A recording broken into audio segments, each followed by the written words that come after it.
June 1973. Army Guard outpost, 14 miles from Enfield, Illinois. Hot night. Humid. Bugs everywhere. Locals kept calling about something out near Route 45. 3 legs, glowing eyes, all that crap. We didn't buy it.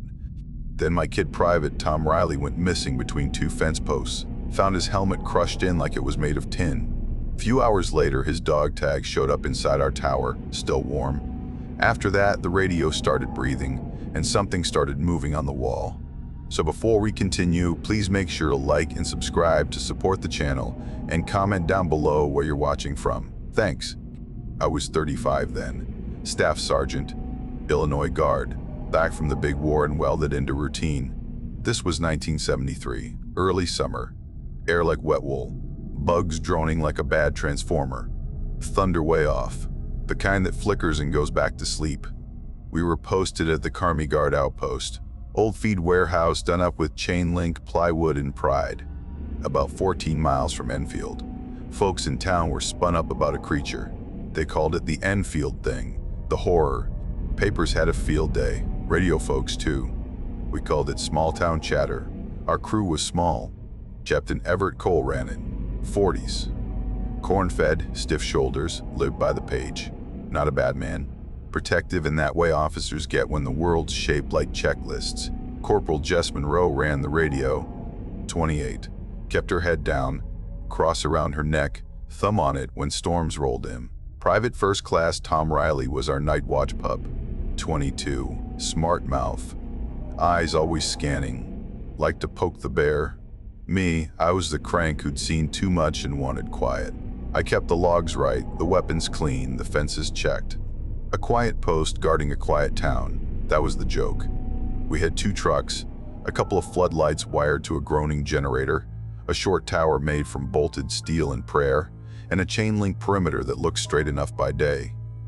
At night, the fence melted into grain and shadows. Cornfields pressed up close on the north side. The river sat a walk to the south, slow and brown. 2 farmhouses sat to the west. Dogs barked there at nothing most nights. To the east, a blacktop that bled into Route 45. Semis moaned by, then it got quiet enough you could hear your own jaw hinge. Couple of yahoos out there with shotguns, Tom said, leaning on the tower rail. Monster hunters. They'll shoot a cow and call it a demon. Let them try, I said, long as they stay off our wire. He smirked. You don't buy the Enfield thing? I don't buy lotto tickets either. Guy said it hopped like it had 3 legs. You hear that one? I heard.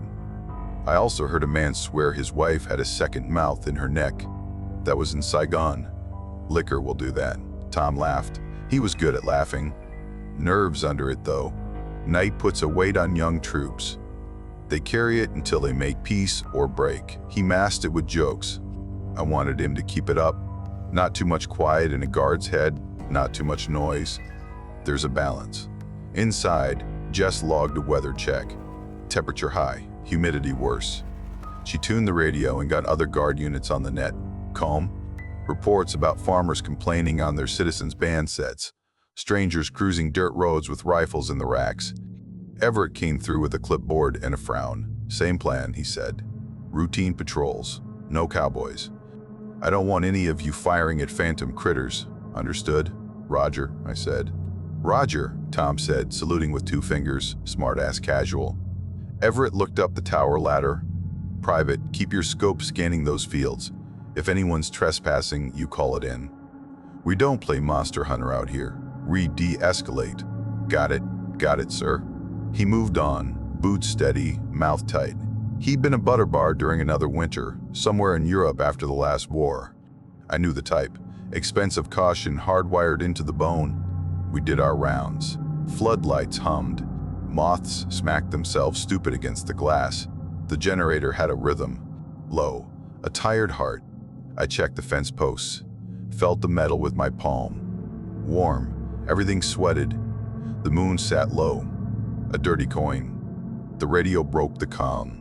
A laugh from a unit south of us. Hear you folks got a monster up there. Watch your toes. Jess glanced at me, rolled her eyes, keyed her mic. We're fine down here, busy guarding corn. Copy that, Carmi. Holler if it wants to enlist. Static, then quiet. I stood by Jess looking at the green needle flicker. "You get bored enough, you'll take a ghost just to feel something," I said. She smirked. "I'll take a quiet shift in my bed." Preach. We logged the first patrol at 2000. 2 soldiers walked the inner loop. I went with them half the time, but not that night. I kept a hand on the tower ladder, eye on Tom. He had the long piece and a pair of binoculars that smelled like oil and dust. "See anything?" I asked. "Fireflies.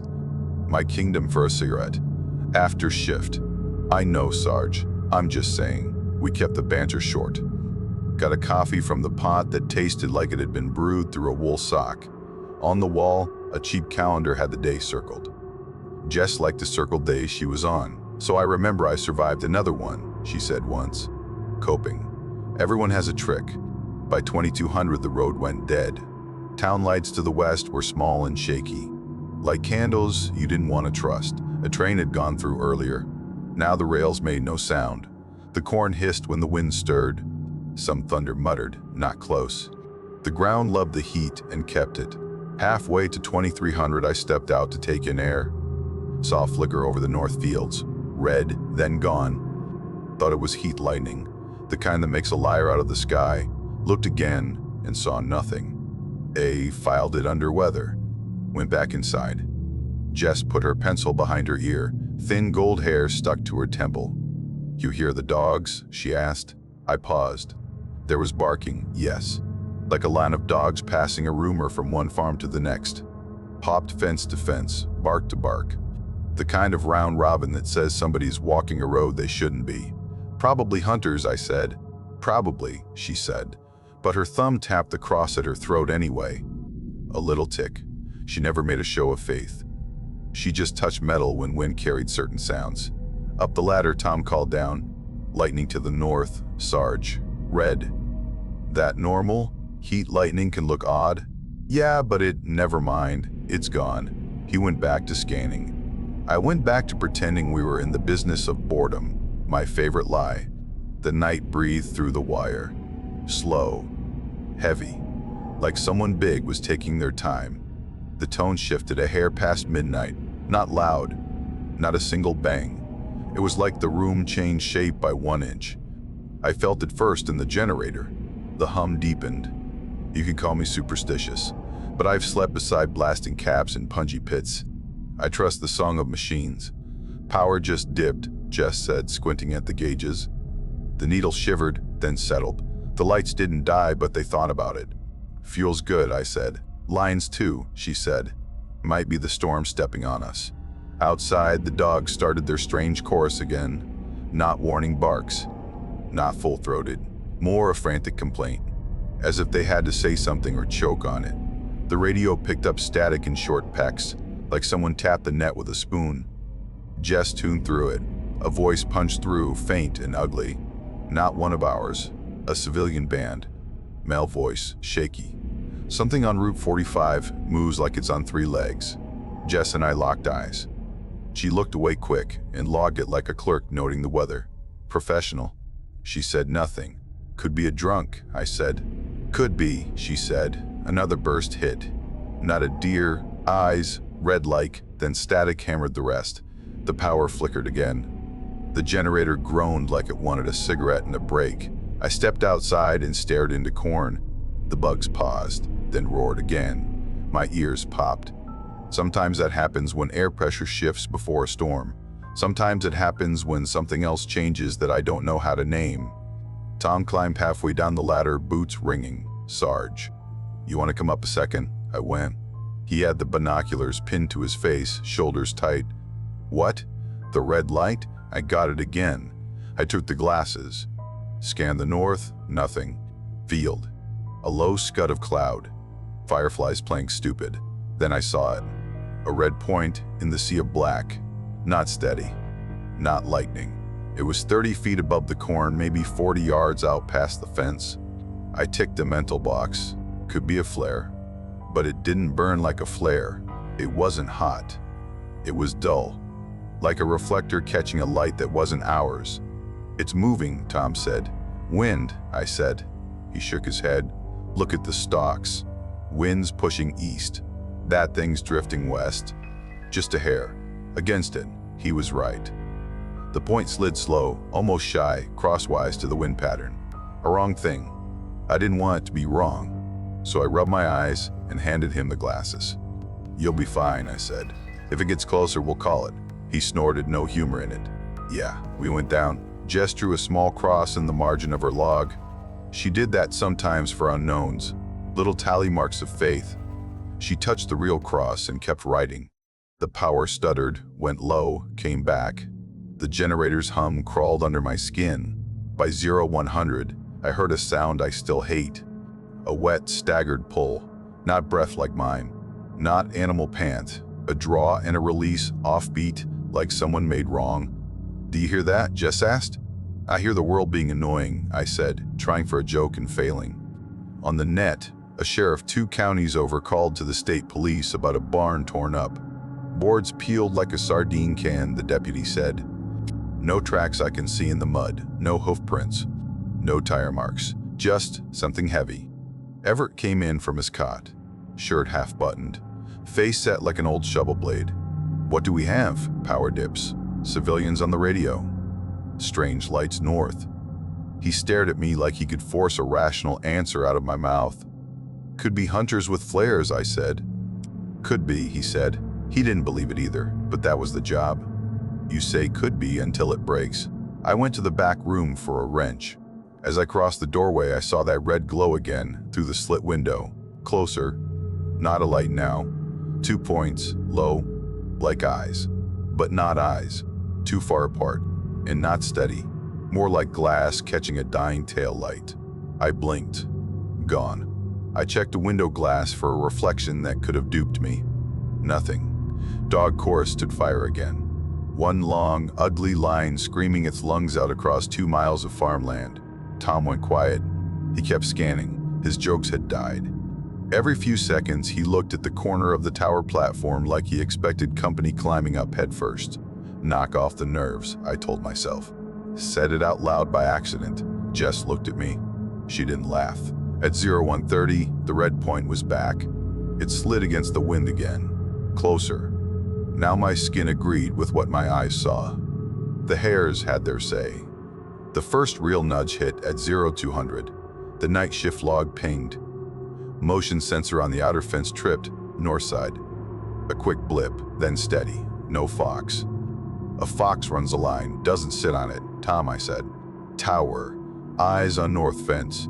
He was already moving. "Got it." I grabbed my rifle and flashlight. Jess keyed the net, voice cool. Perimeter sensor tripped north side. Checking. Everett stood in the doorway. "Take it slow. Do not discharge unless you see a threat." "Roger."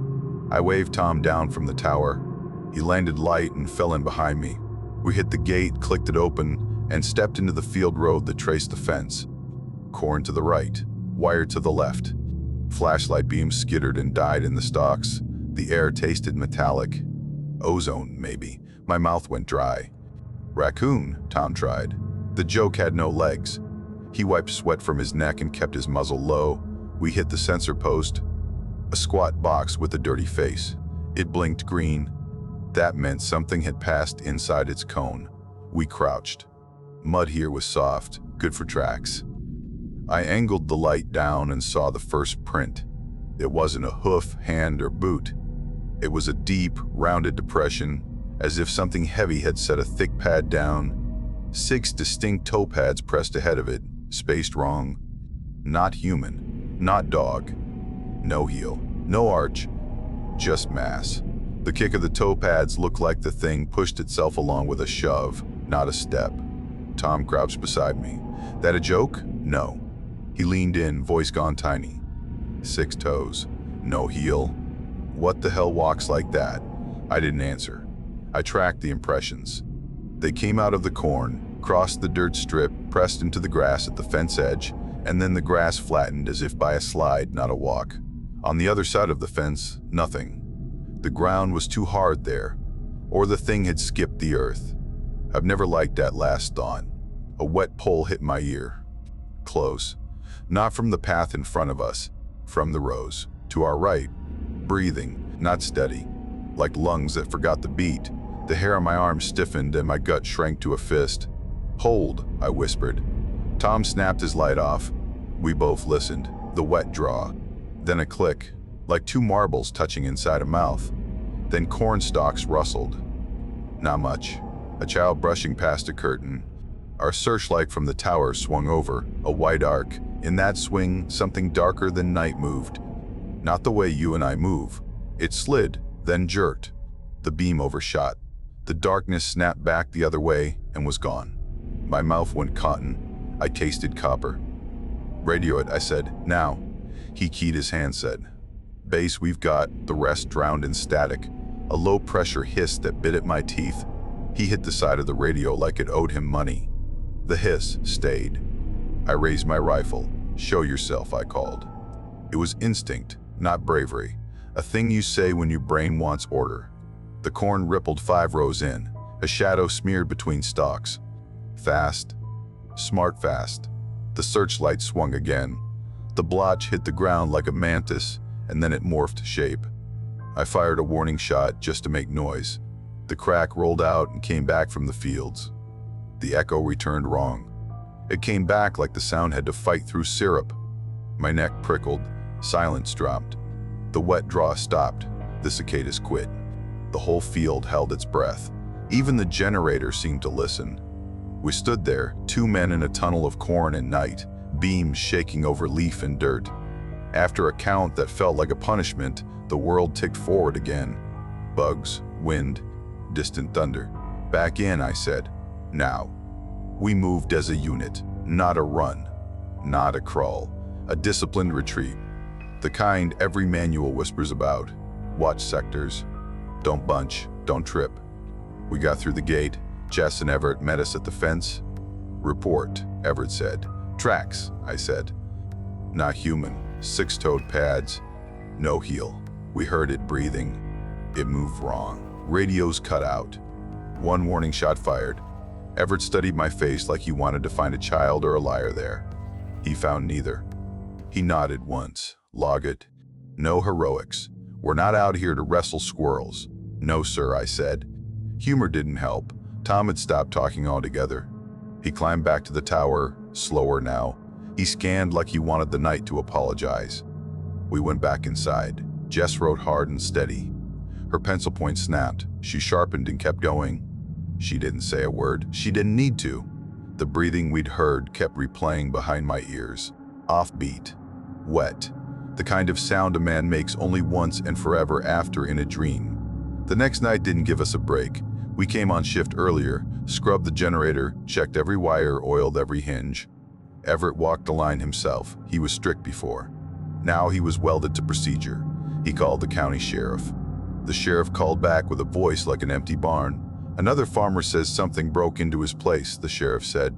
"Boards torn, feed scattered. No prints we can place. We're stretched thin. I'd appreciate extra eyes on your side." "You'll have them," Everett said. He put 3 soldiers on the north sector. Tom was one. He argued for it, proud, or maybe he didn't want to show his nerves. I could have pulled rank and taken it. I didn't. I figured discipline and numbers were enough. It wasn't a monster hunt. It was a presence patrol. Keep the wire honest. That was the line to myself that later felt like a lie. By 2100, cameras began to hiccup. We had a few black and white jobs that watched the perimeter. The picture would hold, then jitter, then smear, then snap back. Floodlights flickered like blinking eyes. "Wiring solid," Jess said. "It's interference." "From what?" Everett asked. She didn't answer. Nobody had a word that made sense and also made it better. The radio collected phrases like a bad dream, a voice chewing the net, help, behind the, then static. Another, code 7, then gone. Nobody called in a full distress.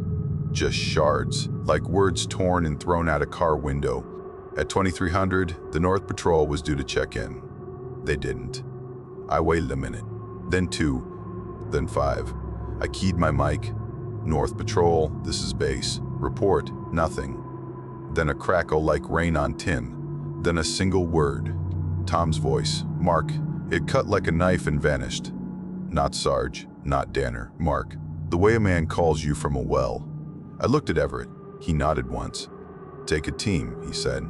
"I'm right behind you." We moved.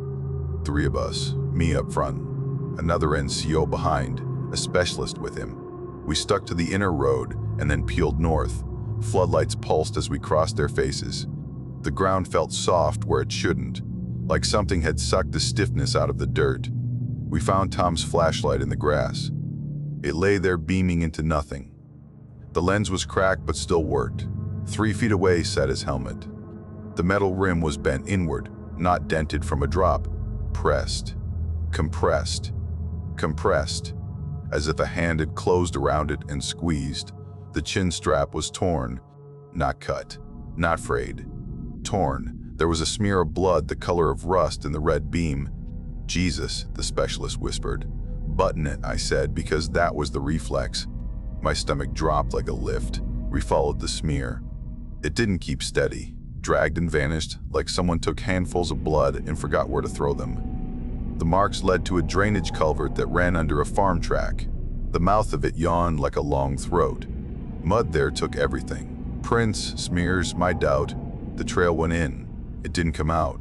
We dropped to our knees and put the light in. The tunnel ran 10 yards and change. Halfway in, the smear just stopped, not faded, not washed. Stopped like a sentence with the last words ripped off the page. "Where'd it go?" the specialist asked. His voice was high and I didn't blame him. "Up," I said before I could shut my mouth. I shone the beam at the culvert ceiling.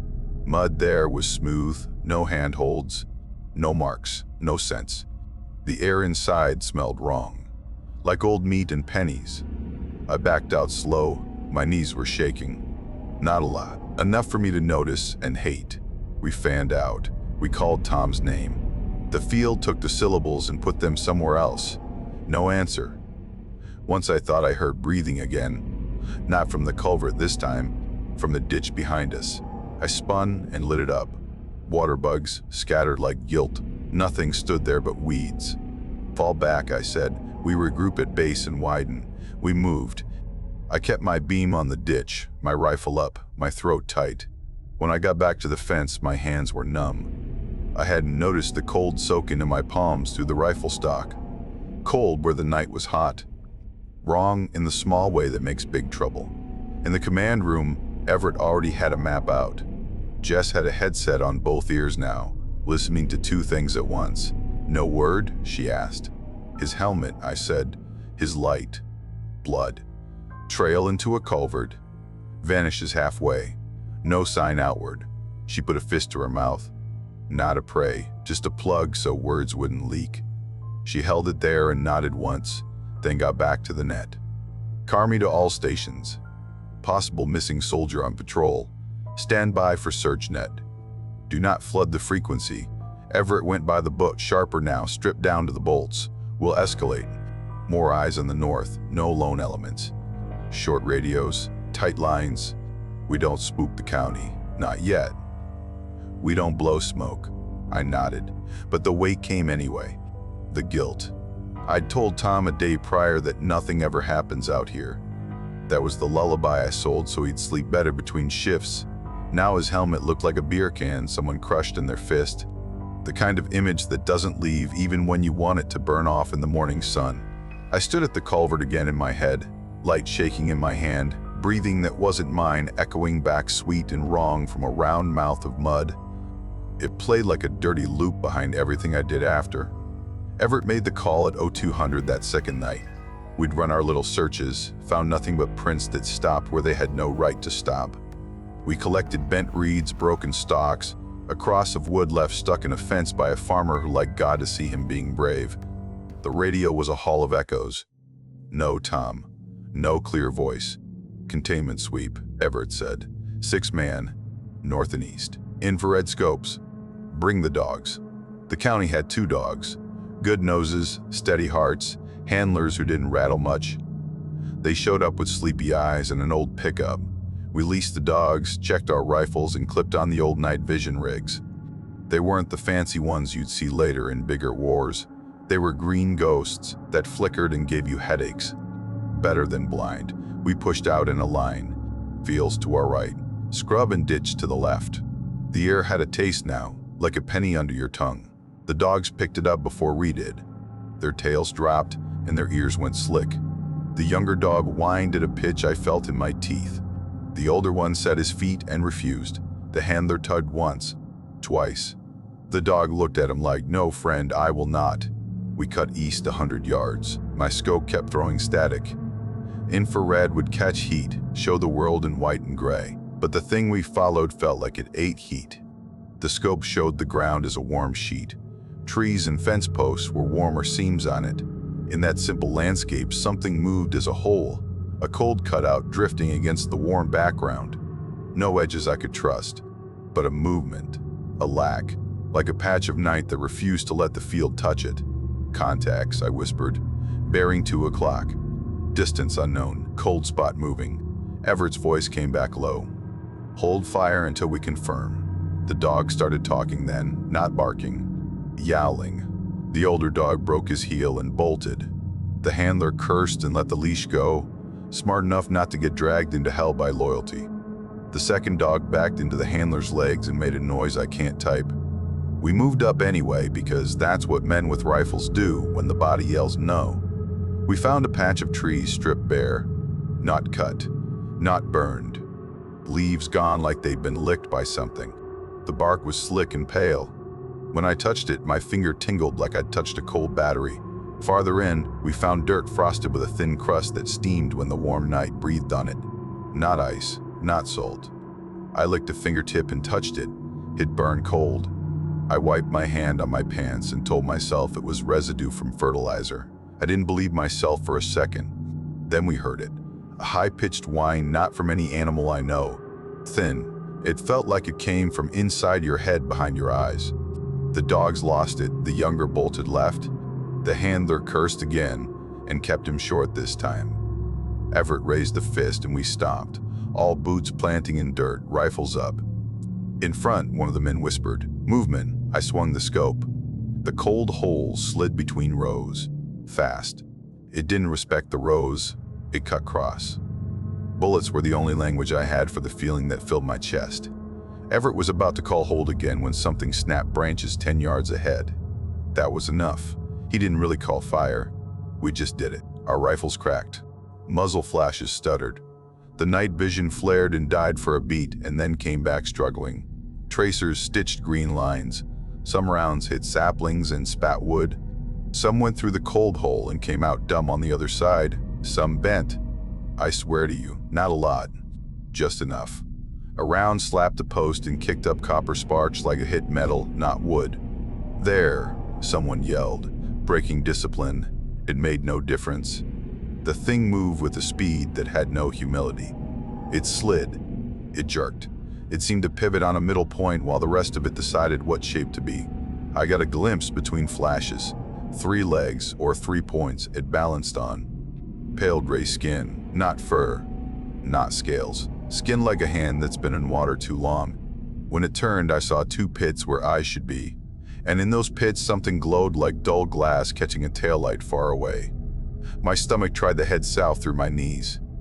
A man went down on my left, no sound. He just folded. I got to him. His chest was punctured, not ripped, not burned. A neat hole, ragged edges turned in, like a pipe had pressed through him. No soot, no scorch, just force. He stared up at me with the blank look of a man still trying to figure out whose name to say. "Fall back," Everett said. Not a yell. Clipped. Back to the wire. "Move." The radio turned to broken glass. Static burst in chunks. Jess's voice tried to get through and bled away. We formed a dirty line and gave ground. I fired a last pair and watched one round hit a fence post and wobble like it had gone soft mid-flight. I put that in a place in my head I couldn't reach. We crossed back through our gate like we were stepping out of rain into a church. Everett counted heads, eyes skipping, mouth counting. One short. Tom had been short since last night. Now we had another man down. We were losing pieces. The man with the hole in his chest gasped once and stopped moving. His dog refused to come back through the gate. It sat on the road and howled toward the trees until its voice gave out. I caught Everett's eye. He'd always looked like a diagram in a manual. Now he looked like a man who'd read the wrong book. The storm finally walked over us. Not a fast brawler. A slow, mean one. The first crack rolled the generator awake to a new pitch and then killed it. Lights went black. Backup batteries kicked a few low red eyes to life in the main room. They flickered and made long shadows of tables and legs. Jess worked the radio like it was a rosary. Carmi to Regional Command. Carmi requesting immediate assistance. Repeat. Static ate her. She changed bands. Static. She turned dial slow, jaw clenched. The building smelled like ozone and rot, like something had rubbed its back on all our walls. I grabbed a flashlight and headed for the tower. Habit. Towers are good eyes when the ground gets mad. I got halfway up and stopped dead. A metal clink echoed down the stairwell. Not a step. A light tap, like a dog tag hitting steel. I aimed the light. A piece of metal lay on the next landing. I picked it up. It was a dog tag. Tom's. Bent a little. Warm. Warm like it had just come off a neck. My own dog tags felt cold on my chest in that moment, like they were dead metal, and this one was a live thing. "Hey," I shouted down. "Jess." She ran to the base of the ladder. I held the tag up. She didn't have to ask whose it was. She crossed herself the long way and stepped back like I'd pointed the gun. I tucked the tag into my pocket. It felt like it buzzed there. It didn't. My nerves did. The smell got worse. Ozone and rot turned into old pennies in a sick room. We taped a flashlight to the wall cam, the one that still ran on a backup battery. On the little monitor, lines crawled. Every third frame showed nothing but snow. Then a frame hit that made my teeth hurt. A shape clung to the tower wall. Humanoid only the way a scarecrow is a man. 2 long arms. Knees bent the wrong way. Its body hugged the metal like a spider that hated angles. It was upside down. Its head hung under it, face turned toward our lens. The face was wrong. Smooth, and then not. 2 pits glowed faint pink. Not eyes. Sockets with something pruning in them. The mouth was too wide. I think it had a split down the middle like a seam. I'm not sure. I don't want to be sure. "It's on the wall," Jess whispered. "Jesus, it's on the wall." The siren outside decided to wake up then, not in the way it should. It didn't wail, it moaned. A low, warped groan that sounded like a pipe organ dying underwater. The sound rolled over the yard and went into the storm wind and came back fatter. The dogs out on the road started that long alarm howl again. The generator coughed once, twice, then died. The red eyes in our room popped and went out. We were in dark. "Emergency lanterns," I said. "Stay tight." Everett's voice carried like a voice does when the world has shrunk and you have to fill it with words or drown. "We hold the command room. We hold the generator. We do not scatter. We cover angles. We do not fire unless we see target." A scrap of radio broke through. Jess caught it by instinct. "He wall. It's behind the wall." A female voice, her own, from her mic, or a recording that didn't exist. She stopped breathing for a second. Then she spoke into the dark anyway. "Carmi to anyone. If you can hear me, we have a breach of unknown type. We are holding." Lightning lit the world, a sheet of white, no shadows. In that instant, I saw something slide under the doorframe like a spill of gray water that decided to be a body. The thunder hit and shook the metal siding. The room yanked back into dark. My rifle came up on its own. I put the barrel where the spill would be if it were a man. "Mark," Jess said, not in the radio voice, in a small friend voice. "It's in the wall." She meant it. The way a child says, "There's a hand under the bed and you find one." Her face was pale in the lightning afterimage. She kept the mic pressed to her mouth anyway. She kept breathing into the net so someone could hear a human noise and maybe come. Smoke crept in from the generator room, which made no sense because it was off, but I smelled insulation cooking. The emergency strobes woke themselves from whatever coffin they were stored in and hiccuped red light every few seconds. That turned the room into a slow-motion nightmare where things moved between beats and tried not to be where the light would catch them. I came to on the floor. Don't ask me how I got there. There was a pop in my ear and then nothing, and then I was on the deck with dust on my tongue. 2 soldiers who had been at the door weren't there. Their rifles lay inside the threshold like someone had set them down gentle. No footprints between. Just absence. Ever notice how absence has a shape? You can see it if you try. I grabbed my rifle and crawled toward the generator room because that's where the guts of the place were, and I am the kind of idiot who protects things that hum. Everett was already there, pulling a wrench from a pegboard and barking orders nobody could hear. Rain had found its way through some seam and made wet lines on the concrete. The smoke tasted like burned sugar. The stink of rot lay under it like a rug. "Seal the back door," Everett said. "We hold here. If we lose the gen, we lose what little we have." Jess had locked herself in the comms room, not to run, to work. That was her church. She slid the bolt, put a chair under the knob for ceremony, and kept keying the mic. "Regional Command, this is Carmi. Unknown hostile, multiple casualties. We are engaging and falling back to generator room. If you hear this, copy with a click." Nothing. Then, like a ghost, a single click came back. Could have been thunder.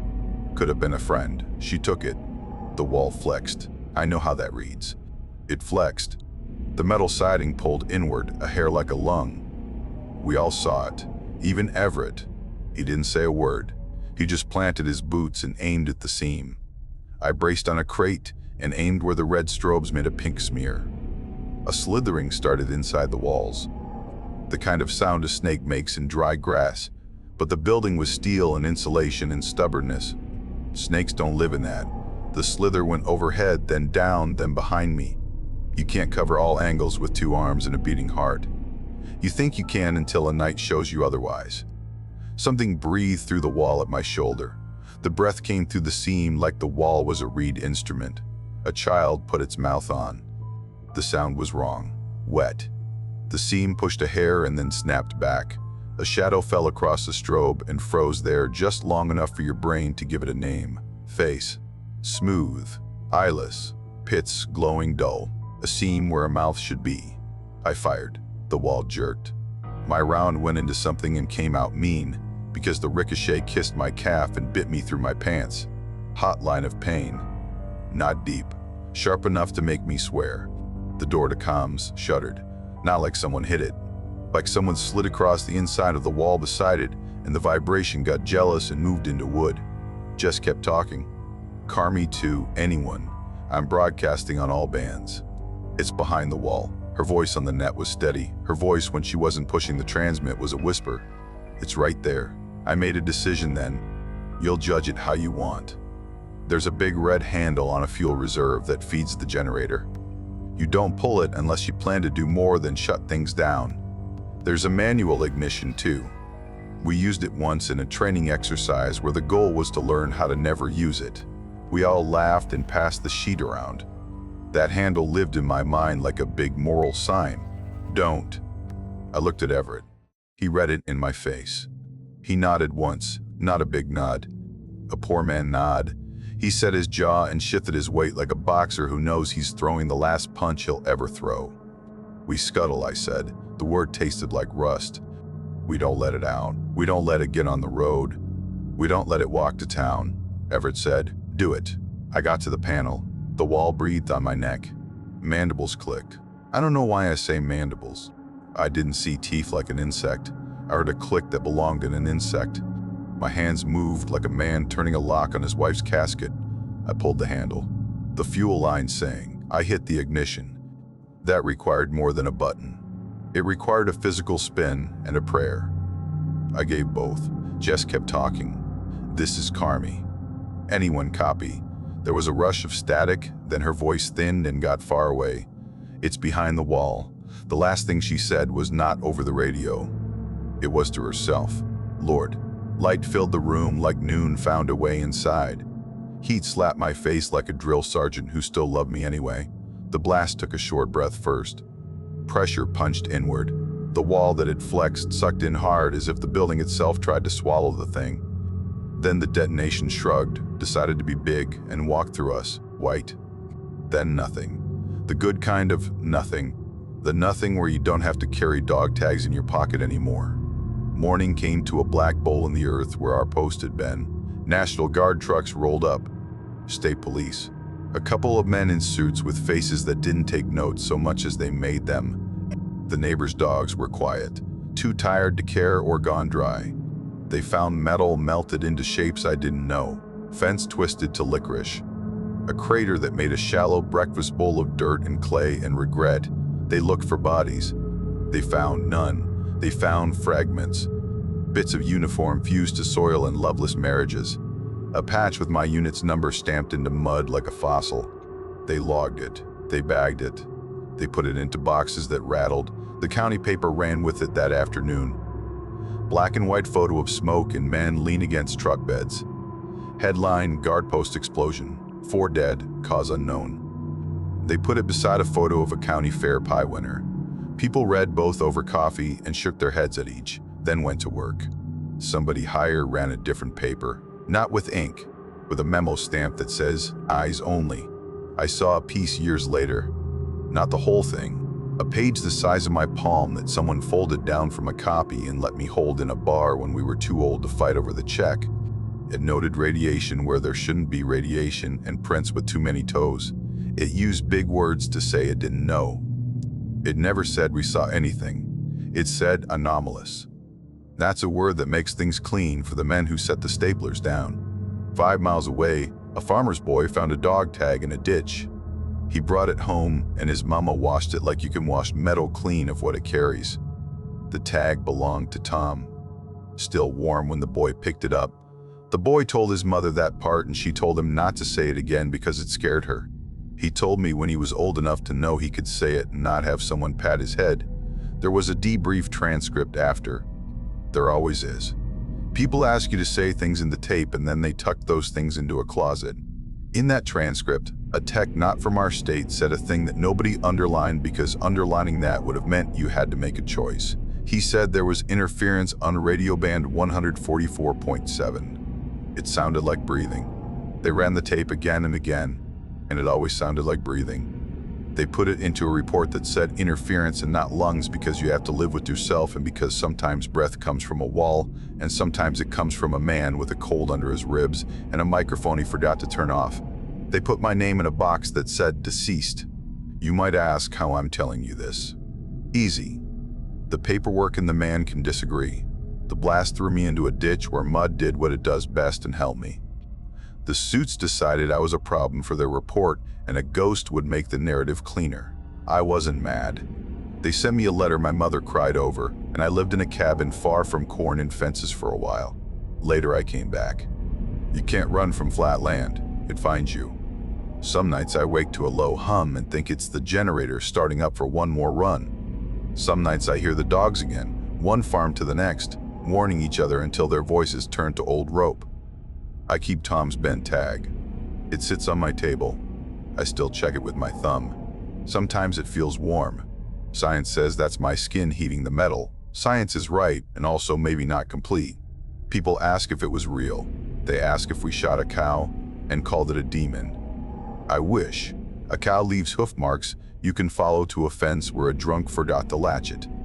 A demon, or whatever you call a thing that breathes through seams, leaves 6 toes and no heel and takes a man through a hole in the ground and then doesn't come out of that hole because it didn't use it to go anywhere we know. You can call it a monster if that helps you sleep. You can call it a bad night. I don't care what word you pick. I know the smell of ozone and rot and old pennies after the power dips. I know a generator's hum. I know the sound of a dog resigning itself to a long howl. Those are my facts. I stack them. On certain nights, they fall over. On other nights, they hold. If you drive the blacktop toward Enfield in early summer when the corn is heavy and the thunder walks but doesn't run, you might see a red dot hanging above a field for a breath. You'll think it's a reflector or heat lightning. You'll keep driving. That's smart. If you stop, don't stand by the fence. Don't put your fingers through. Don't listen for breathing. If you do, and you hear something wet and offbeat, don't pretend you didn't. Walk back to your car and go where the town lights flicker. We will always laugh at what scares us in groups. It's how we last. Me, I sit by a cheap window and watch flat land make its dark shapes. I'm old now. Older than my captain was and older than our radio girl would ever get. And older than Tom should have had to be before he figured out a way to carry fear without making jokes about it. I think about the way that wall flexed. That's the piece that sticks in my jaw. Walls are made to hold. They flexed for it. They moved like they wanted to be part of the thing, or the thing wanted to be part of them. I don't like it. I can live with not liking it. You want closure. You won't get it from me. We blew our post and the paper said 4 died so the town could fold the story up and put it in a drawer with clippings about a 3-legged horror in summer rain. The suits stamped anomalous and went to lunch. A boy brought a tag home and put it by a sink and watched it steam like a teacup. A tech wrote, "Sounds like breathing," and then never wrote that again. And a generator in my head keeps humming. And sometimes the power dips, and then I get to feel 35 again with a rifle and a wrench and a choice that has one right answer and it hurts. That's my peace. Take it or leave it. Do with it what helps you walk across a dark yard. If you ever hear a wet pull near a wall and a little click like marbles in a mouth, call it wind if you want, but don't put your ear to the seam. Don't ever put your ear to the seam. So that's the end of our video. If you made it this far, make sure to hit like and subscribe. It really helps the channel and it's free. And if you want more terrifying encounters like this one, check out the other videos on screen right now. Thanks for watching and stay safe out there. See you soon.